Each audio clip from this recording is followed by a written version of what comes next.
Are you a man looking for an intensive program to help you overcome your sexually addictive behaviors? Gateway to Freedom is your answer. Gateway to Freedom is a 3-day intensive workshop for men seeking to overcome sexually addictive behaviors. Whether married, single, or divorced, Gateway to Freedom will help men regain hope for a new life of purity and real contentment. The workshop is conducted by experts in the field of sexual addiction recovery. Your experts have over 35 years of combined experience. Read testimonials of workshop alumni at gatewaymen.com. Get all the info and register online at gatewaymen.com or call 1-800-49-PURITY. Hi, my name is Jonathan, and I'm the founder of the Gateway to Freedom workshop. I want to personally invite you to be part of our next workshop, coming up March 27th through the 29th in Pennsylvania. So call us today at 1-800-49-PURITY or visit gatewaymen.com.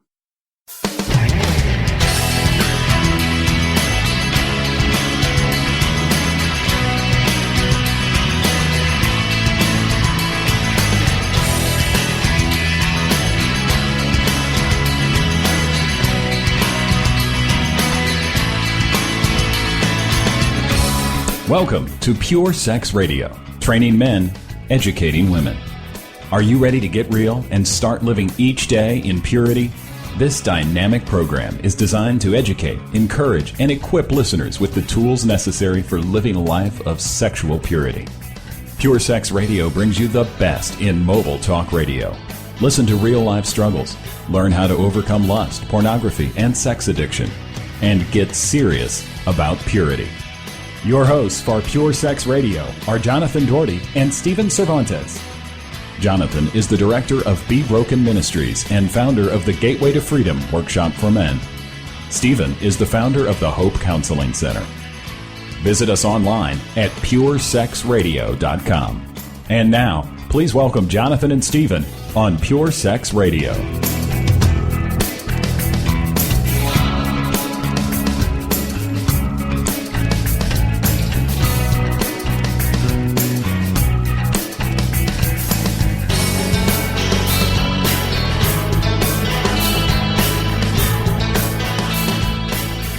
Good day, radio listeners. Welcome to this week's edition of the Pure Sex Radio broadcast. We're glad to have you here with us. My name is Jonathan. I'm here with Stephen. Stephen, how are you today? I'm living in grace. Awesome. Well, you know, it's a rainy day outside here in San Antonio, but we're dry and we're happy and we're fed and and we're ready to talk about some stuff that I don't. You know, sometimes when we start some of these programs, Stephen, I go, okay, is this going to help anybody? And invariably, it ends up helping somebody. Somebody out there might get some help from the show. But so if you're the person, let us know. But this particular broadcast is going to be sort of a hodgepodge mishmash. Why don't you tell our listeners what we're going to be I trying thought to put together? it was time to do a year in review with Jonathan and Stephen. 2014, what has the Lord taught you? What have you learned? And we're a little late, but hey, you know, that's kind of how it we're rolls doing sometimes. it in January 2015, but it's a good time to look back. So if Jonathan is on a growth mission and I'm on a growth mission and you're on a growth mission, that's why you're listening to podcasts, then periodically we should just stop and share. How's your growth mission going? Mm-hmm. Because what we know with sexual addiction is people are stunted. They are not growing. They're frozen with immature emotions, and they're not on a growth mission. Yeah, and you know, the thing about growth is that it's measurable you know, there's certain things that are easier to measure than others, but if you're not actually taking a look to measure growth, then you kind of don't know if you're growing. And that's why I think community is so essential, because when we come together as men, as couples, as families, we're able to look into each other's lives and ask one another, hey, how are you doing in these particular areas? And what has been happening in your heart, in your mind, in your work, in your ministry, and in your relationships? And then I think we get a better gauge of whether or not the things that we intend to do are the things we're actually doing. Yes, that was really good and philosophical and wise. I was just thinking, how do I know I'm aging? Yeah. Well, I look at my parents and they're getting old and frail. And then that means something about me, right? By looking at the people around you as you watch your kids grow up, you can tell you're also older, right? Mm-hmm. And the second part is I'm putting moisturizing creams on my face. Uh-oh. So the wrinkles and I don't want to look like a prune, which leads me to another comment. We do these Gateway to Freedom weekends, which are absolutely life-changing, wonderful weekends that any man, if you get a chance to treat yourself to one of those, wow, God shows up and blesses us. Anyway, one of the guys said, I heard your podcast. They came up. I heard you on the radio. I wanted to meet you. You're old. He thought I was 40 because I think I have like a youthful spirit. I'm 60, okay? Got no hair. I'm 60, and I'm putting moisturizing cream on my face. That's the reality of life, folks. Steve, that's why we do radio, is so that people just make up their own image with our voices. And you have a great face for radio, Too good. So, but we want to think about what God is teaching us to stir in you what God is teaching you. We're on a growth mission. Here's my basic line. Nobody knows what they're doing. We're all faking it. I've never been this age before. Have you been this age before? Have you been in this place and time before? Have you been a parent before? Have you been married in this stage of life before? Have you had a body like this at this age before? No. So we're all doing the best we can. So everybody just relax. And I heard a speaker recently, and he said, I'm going to give you a couple of big mistake tickets. And he stepped into the audience. He gave somebody 2 tickets. Here's 2 big mistakes for the next year. So just count on it. You're going to mess up. Give yourself grace. And it's like, I thought that was so powerful because we're going to mess up this year. And you and I, we did a program. I'm not going to mention the ministry, and I stumbled a little bit in what I said. It was a mess up. But God blessed me in the most powerful way, But we have to give ourselves grace, because that's who we are. We're humanity. Well, and I think that's so powerful, especially in the ministry that we're in, because there's such high expectations. Yes. And here's the thing that I've found interesting in my own walk, and maybe this might apply a little bit to some areas that I feel like I've grown in life, not just in this last year, but over the last 15 years. Is when I entered into my recovery and started kind of going on this growth mission. What does it look like to not just clean up, but actually grow as a man? I started realizing that most, if not all, of the expectations that we have placed on ourselves that eventually lead to a sense of shame, you cannot find anywhere in the Scriptures. From God's perspective. No, wait a minute. Clarify that, would you please? Well, what I mean is we have the perfectionistic expectations that say, within my being, I have not only the ability, but I must be perfect. Yes. And it's like, there's nowhere in the Scriptures that you're going to find that from God's perspective, He has the expectation that within ourselves and through our own ability, we can or should be perfect. And so it's kind of like there's this disconnect between our maker, the one who gives us our identity and says who we are and how he feels about us, and how we end up living our lives. There's this disconnect because God looks at us and says, did you know that I already know and expect that you are going to fall, stumble, not do everything right? You've got imperfection and weakness in your being. I know all of that, and I embrace you anyway. I love you. Yeah. I want you. I chose you. That's right. But we're the ones that go, you know what, I can't even approach God with all of my imperfection and all my weakness, and so we place these massive expectations of perfection. So I feel like, I'm glad you mentioned that about like the big mistake tickets. It's like there is this sense that we need to, we're not diminishing the standard by admitting our weakness and that we stumble and that we fall. What we're doing is we're actually admitting our need in humanity and brokenness for the great grace that God has given us. That's right. So this speaker said, living in grace and I'm walking in love. And I thought, I like it. I'm going to start saying I'm living in grace, right? Then you know I'm humanity and it's not about me, and let's get one thing straight. I'll tell you what I know, but I only know what I know, but there's so many more things and bigger and powerful things to know, you know? Yeah, so I'm glad we're encouraging one another. So I've had this fear. What if something I believed all my life was wrong? You know, what if you believed something and built your life around it and stood on it, and then one day found out, well, that was wrong, but your life's over and we're sorry. You know, Thanks for playing. Thanks for, that's it. You go, you know, to the back of the bus, or you can do the U-turn as you go forward here because you messed it up. So it's like I'm always trying to learn from others and from the scriptures and from God and from life. You know, what are the big things? Because if we do the big things well, then we're going to mess up in some of the little ones. But we're on the big mission, doing the big thing, which is, I think we're doing a big thing on this radio show. We're having a conversation. We're men being honest. We're exposing brokenness. Mm-hmm. We're crying out to our Father, right? And we're saying, it's a journey. Pull somebody with you. Get in a group. Get in community. I mean, stay in church. Go to learn and grow. Yeah, and that's what I was going to say is I think the big thing in terms of this radio program is we're inviting others to come along with us.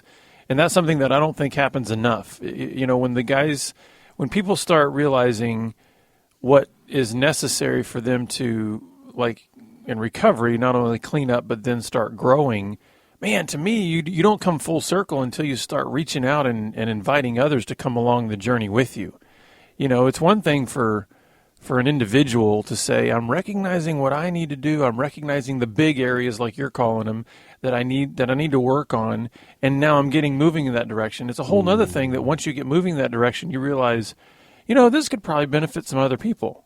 Yes. There's other people that could also benefit from this journey as well, and we need to invite them on it. Yes, and you know what you said? Now you said it twice, and you're going to have to explain it because it is very powerful. I was doing my cleanup work, and then I moved from just cleaning it up to the growth mission, right? Yeah. Now, can you explain that? Because some people out there are going, now, what's he talking about, clean it up versus growing? What I mean is, when I say clean up, I mean this is when the brokenness, the messiness of an addiction, of a life that's out of control, that's way off track. There's sort of the aha moment of coming to the realization, the awareness that something's a mess, that something is not working right. So we think about a person that's addicted to pornography or some other forms of sexual acting out. And there is an initial stage in the whole recovery process that is saying, you know what, there are acres of junk that just need to be cleaned out. So that's these massive boulders of behavior and false ideas about relationships and sex and all this stuff that just needs to be cleaned up. Some needs to be cleaned out. Others need to be cleaned up. When I say clean out, I'm thinking, okay, listen, all the areas in which you are crossing behavioral lines, going to strip clubs, looking at pornography, that's the cleaned out stuff. You need to clean that stuff out. But then there's a clean up, and that's kind of the internal work, I think, that says, you know what, there's been some pretty dysfunctional and wrong thought patterns regarding how I view myself, how I view God, how I view others, how I've connected or disconnected in my relationships. And that's the clean up. And then from there, let's say now you've got a clean house, so to speak. In other words, you're not acting out. You've got proper ideas in your mind now about the way life is structured and how God has orchestrated things. Now, though, you have a decision. Is my whole life from this point going to be about just, quote unquote, staying clean? And stopping bad things and just stay here and stop the bad. It's about don't and never and boundary, and that's all I do is I hunker down. Or is there from that point a growth mission? Am I about something that's purposeful and missional? That's kind of what we're talking about and getting into the idea of doing something that matters beyond yourself. So sort of the clean up is saying, yeah, there's things that just in me as an individual need to be cleaned up. Now, when you start kind of flipping over into the growth mission, it's saying, I'm made for something bigger than myself. For in my marriage, with my children, in my community, in my world. And so that's where the growth mission happens to say, you start opening yourself up as a clean vessel to the God of the universe to say, how do you want to use me to do something significant for your kingdom and for your sake? And that's the growth And that's mission. the growth. Yeah, that's perfect. I've noticed once again that it's easy to start. Mm-hmm. And then people say, I'm going to do it. I've got it. Okay, I understand it.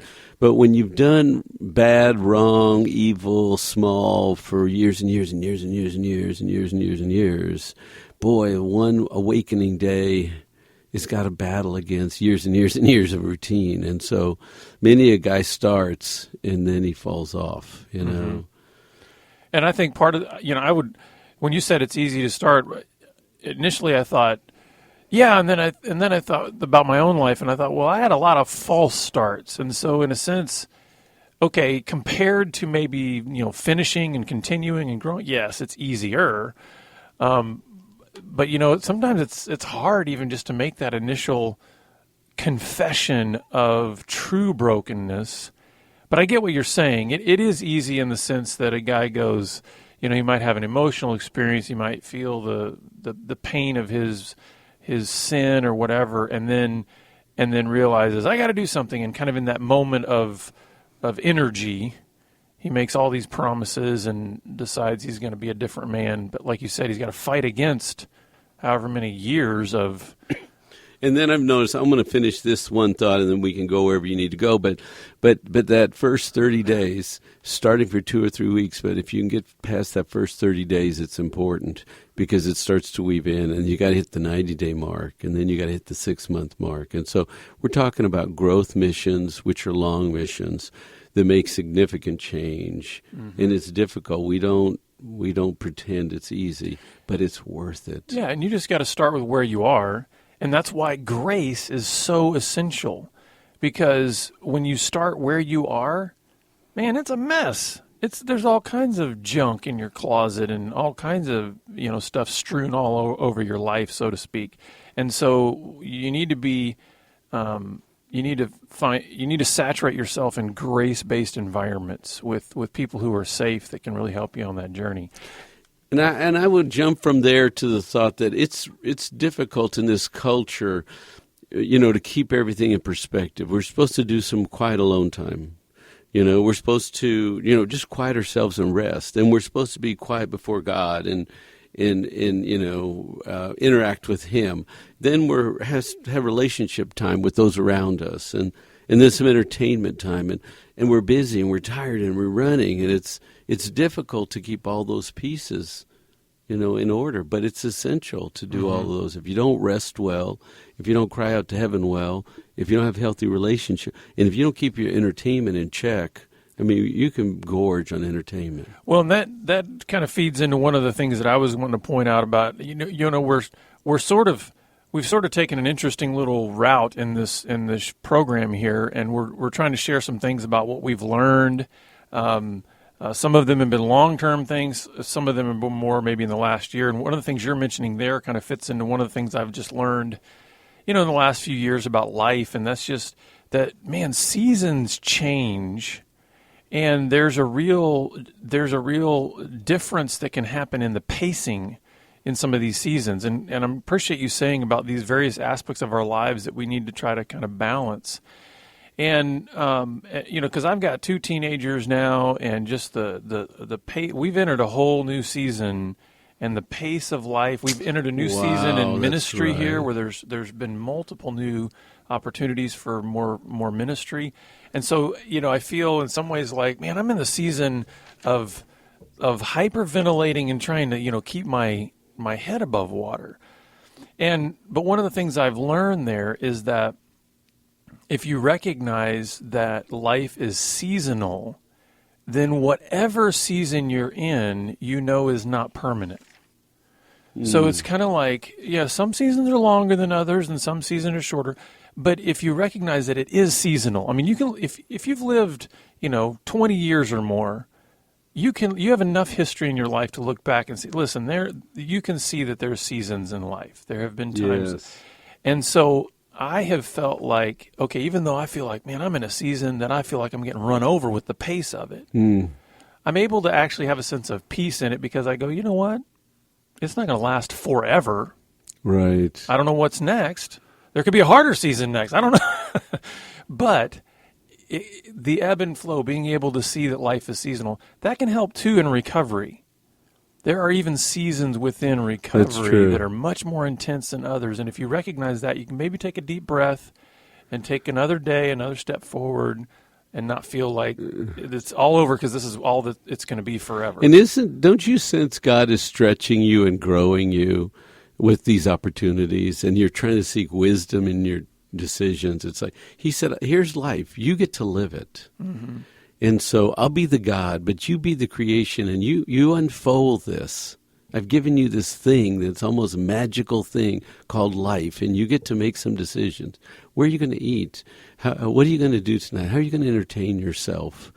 Well, it's funny because you say that, and I think about right before we started this program today, you laid out like 4 different show options for me, and you're like, hey, why don't you decide? And I was like, you know what? I have too many decisions. You decide, Stephen. So that's kind of where I'm at right now. That's good.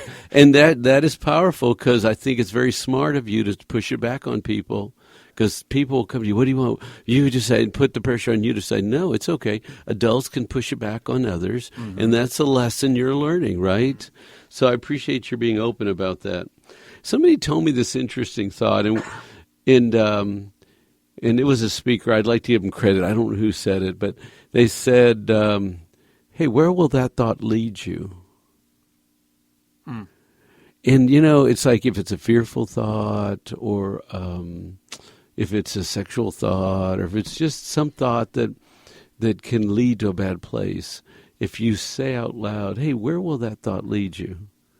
Then you can say, oh, I know where this goes. This is where I start worrying and get fearful and pull back and don't. Yeah. Isn't that a great line? Because I think along this journey of life, we're learning from one another, picking up, right, and passing around. What did you learn?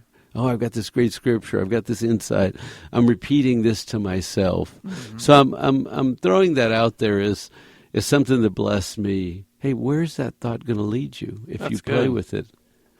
And I was going to share too, because about things I've learned in group, this last year, in just terms of getting together with men in group. And I think one of the things that I learned, not just this last year, but it seems to have come to light really this last year, is that I think a lot of guys are scared of the scared boy inside of them.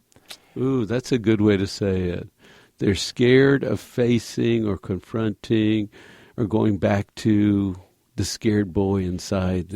Now, I want to try to frame this in a way that doesn't make it seem like, a put down or, a calling these guys out and a shame type comment. It's more of, I see in that sort of apprehension or anxiety or fear about, really letting the scared little boy be shown inside of them.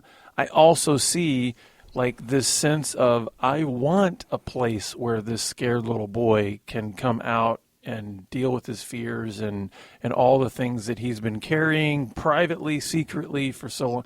And so it's like there's this battle that I see in group a lot of times where is this a safe enough environment for the little boy inside that I've been hiding for years to come out, to run around, to get some, relief and some insight and some growth. And so I've just noticed that in group. And so the reason I'm saying that is if you're in group, especially if you're a group leader out there, I want you to be aware of that, what kind of environment are you creating in your group? Is it safe enough for the little scared boys inside of these men to come out and talk and share honestly about what they're afraid of and what they're carrying? That is so helpful because, we could almost add a little piece to our group sessions that would say, the thing I most fear is And what the thing I try to hide from is, or the lies I tell about myself are, and it's like shame lies. I'm stupid, and people won't like me, and I'm not like other people. It's amazing what we hear when guys come to our weekend retreat, that one of the things that's commonly said is, I'm not alone. Mm-hmm. Yeah. It's amazing. I'm not alone. I thought I was the only one. I thought I was a walking freak show. But guess what? You guys are all half freaks yourself, you know? And there's just some ability to stop and slow down and rest in that I'm like everybody else. And that's one thing I wanted to share too about the workshop. One of the things I learned this last year about our, through our Gateway to Freedom workshop is just that God loves to show up when broken, scared men get honest. Yes, that is good. And I want that to sink into the listeners a little bit, because sometimes what's our false idea? We think, you know what, if I really got honest about my brokenness and my struggles, well, then that would send God away.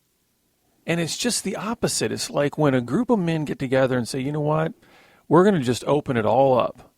It's like the Spirit of God just descends on that and community. And it's the rest of God and the grace of God and the peace of God. It just falls, and like raw humanity sits there.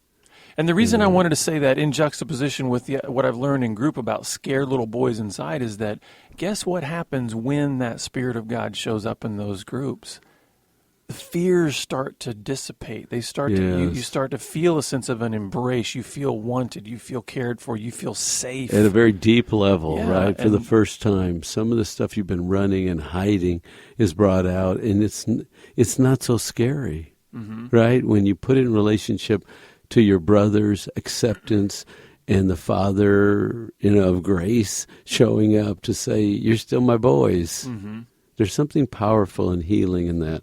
And you know what I've learned from going to the weekends is how gnarled up porn makes a man. It makes him all gnarled up and twisted and bent, and he is not free. He's trapped in this web that's gnarly. What are ugly pictures of a scene of man caught him in vines that wrap him up and tie him up, and he's trying to walk a life, and he's just all dragging baggage with him, and he can't get free. And it's just amazing how men's lives are so heavy, burdened, wasted, and destroyed.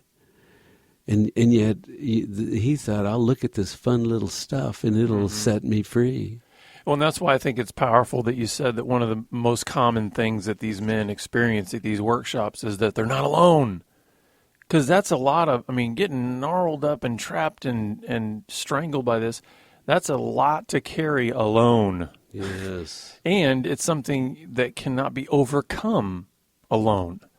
And so it's really, I think that's a powerful connection that they make, is that, here, this thing that I thought I could go do off by myself that would, quote, set me free, has instead trapped me. And here now I'm in a group of men that I'm realizing are struggling the same way I am, but we can help each other in our journey to freedom. And so it's like, it's like just so many dots start connecting in those settings. So you have anything else on your list? I have one more. You want to go? I had one other thing that I wanted to share, especially about what I've learned about in relationships. Okay. And that is that we need safe people in order to just be able to expose our lives and just share life with. And the first person that came to my mind was my wife. We need people in our lives, and I'm not saying it's always a spouse, but we need people in our lives that we can just sort of, whatever's going on around in the rest of life, you have sort of an anchor. You have somebody that you can really kind of rely on and just come, pour into. And so my closing thought is this: God is God, good is good, right is right, truth is truth, and I am loved. That's the close. So we hope that you live in grace and walk in love. Amen. And, we hope this has been at least a helpful broadcast and your own journey, and we would love to hear your story. So please contact us at 1-800-49-PURITY or visit us online at puresexradio.com, and we'll see you back here again next week on the program. Pure Sex Radio is paid for by Be Broken Ministries. Visit us online at puresexradio.com.